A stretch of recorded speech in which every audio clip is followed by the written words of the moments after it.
questions from the audience? And like I said, keep it concise, and let's get, so first question. Who's got a question? Right, so the question is, where's the hardware in all of this? Like, are we lagging behind on the hardware side? What do you see coming around the corner? Don is in the restroom. He should answer this. I think he effectively answered it. Here you go. Did you hear the question? I did not hear the question. It's about hardware. Okay. One more time. One more time. What is the question? Where is the 60 frames a second hardware? When is that coming is the question. The 60 frames a second hardware. The true 60 frames per second enabling hardware. When is that coming? For PS4 or? In general. Just in general. Guys, Oh, okay. Well, I mean, you can hit that now. It just really depends on your application.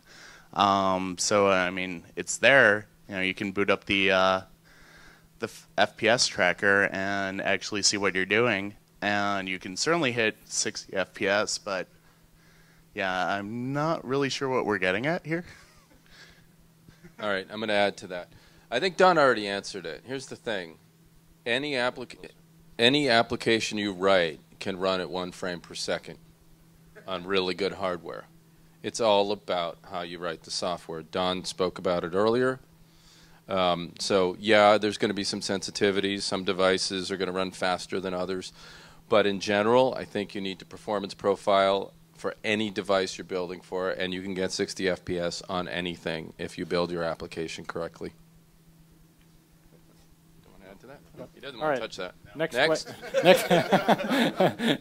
10-foot pole, anyone? So, yes. So the question was, can you browse WebGL content on the PS4? The answer is no, not at this current time.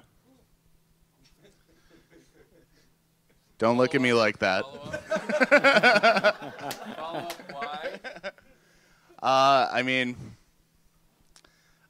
you know, obviously it's, you know, we want to enable more and more for our browser. At this current time, you know, we don't enable WebGL for just general things on the web.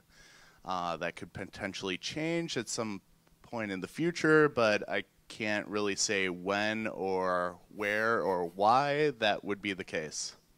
So, you know, kind of figure I get this question, but, you know, very much apologize for my evasive answer there. Question is, has there been much acceptance of the GLTF format in the general web community so far, right? Answer, no, but there's a good reason for that, which is we're really not promoting it too much yet. I talk about it in my talks. Fabrice mentioned it in passing. It's a new format. In fact, we have not even published the specification yet, but we're doing all the work out in the open. The spec itself is written in a JSON schema that you can go look at. There's like 0 pros. Like if you want a tutorial on it, forget it. You're going to come talk to me and Fabrice or whatever. But it's all being done out in the open. We're building prototypes out in the open. Fabrice has got one on the Montage.js framework. I built one on 3.js that loads GLTF. I showed it to you tonight. So all that stuff's being done out in the open, but the Kronos group, and this is a Kronos project, these are the people who made the Collada format and the WebGL standard, in fact, are doing it as an R&D project that at some point we want to promote as maybe a new standard, essentially as the kind of format that you would do with Collada back in the day. You know, get all your data out of your modeling package and into an application, but this one for the web, we're going to do that someday, maybe this year. But we did not want to rush it. We actually spoke about trying to standardize this year. A game developers conference coming up in March. We want to get the standard all ready and get people using it and all that. And then Remy, who's not here tonight, Remy Arnaud, who created Collada, said, why don't we get it right first a little bit more, get developers using it, and then we'll start promoting it, and then we'll start trying to standardize it. So long story short, it's still a little bit early. I am having individual conversations with lots of people who want to actually try to build it into an application now, but we're talking about kind of a 0.8 version of the format, so really not cooked yet. So that was question 1. Well, we only have one question per person. Oh, so there we go. Sorry, Josh. Come back to that one. We have other questions. We'll come back to it. Go for it. Yep. I mean, honestly, Repeat the question. Okay, so he was asking, if I actually had more time, what exactly would I do further on the PS4?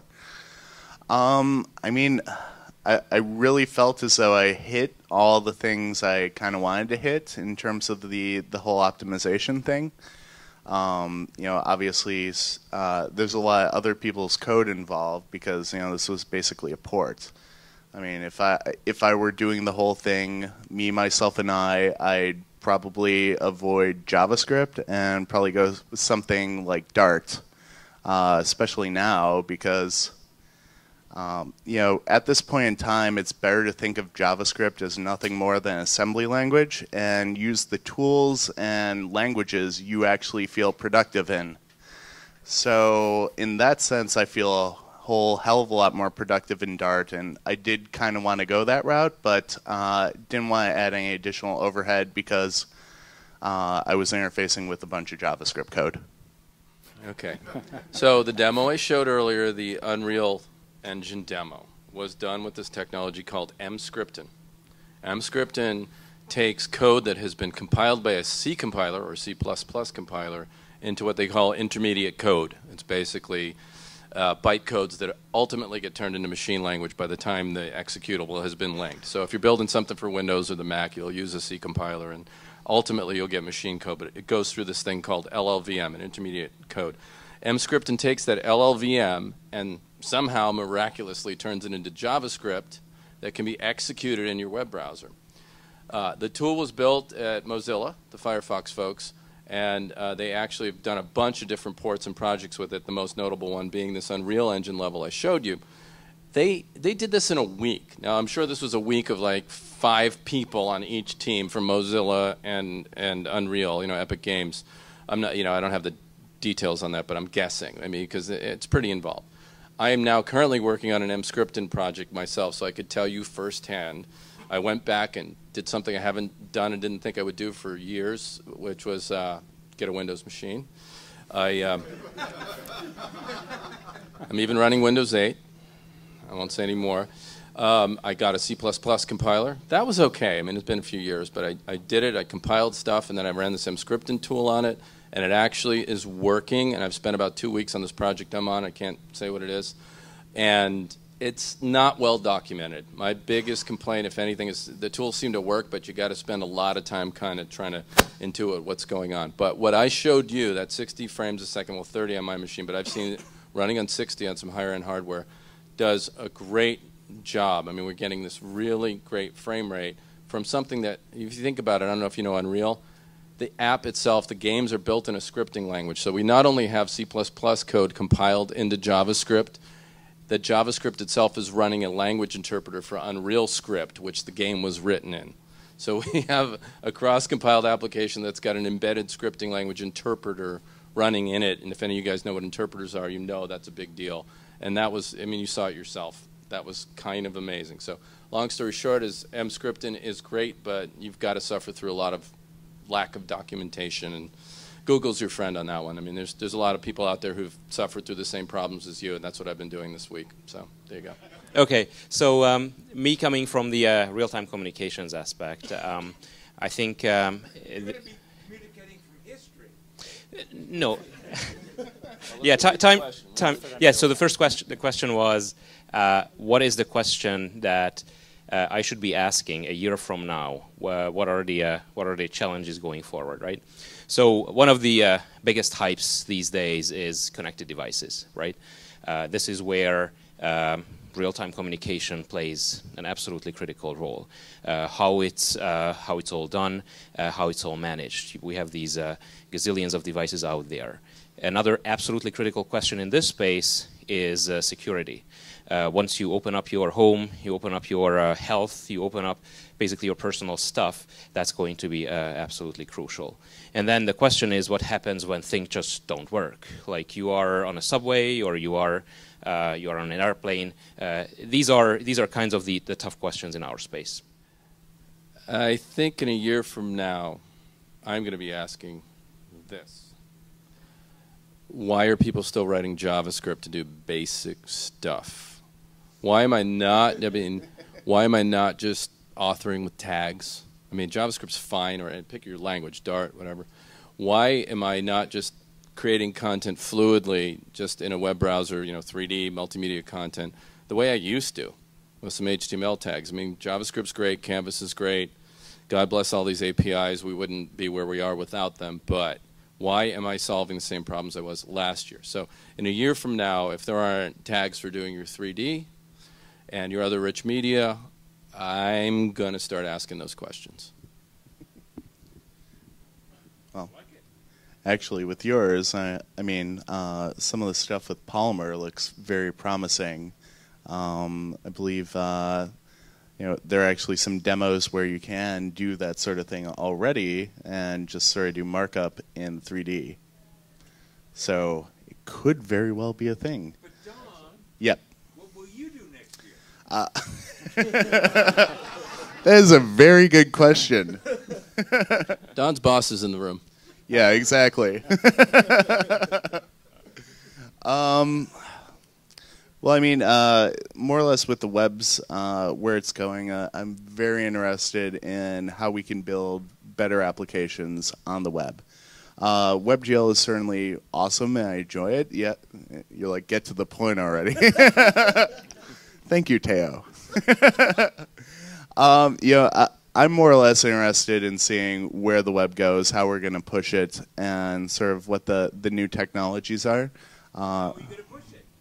Well, I mean, I think web components are really where the web is going to go, because developing with the DOM is pretty shitty. And we need to more or less keep pushing more of our apps to the web. I mean, it's a great idea. You get the collaboration, you get the mashups, you get all these things. And that's really where applications should be going. I'm very interested in kind of pushing, where 3D sort of fits into that space. So that's what I'm interested in. Is that sufficient?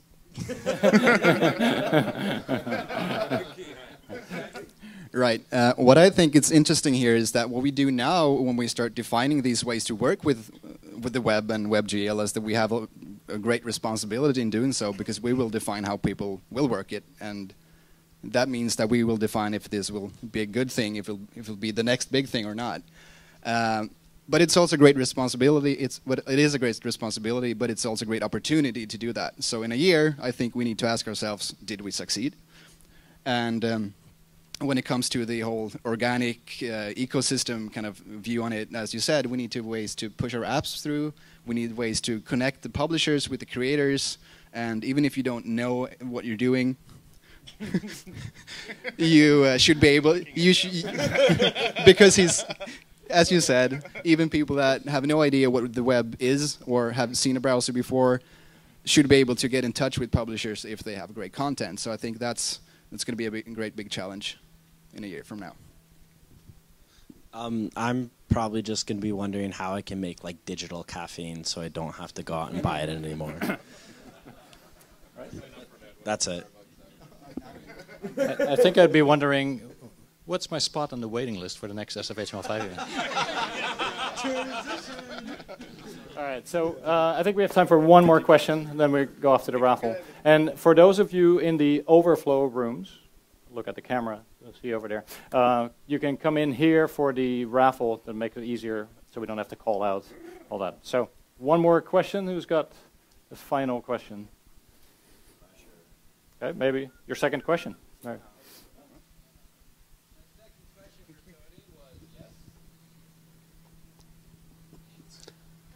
No.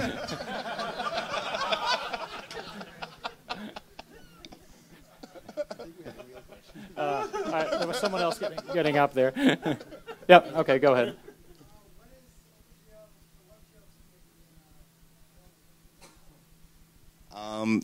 None of us are actually on the Chrome GPU team, so there are some people hanging around from the Chrome GPU team.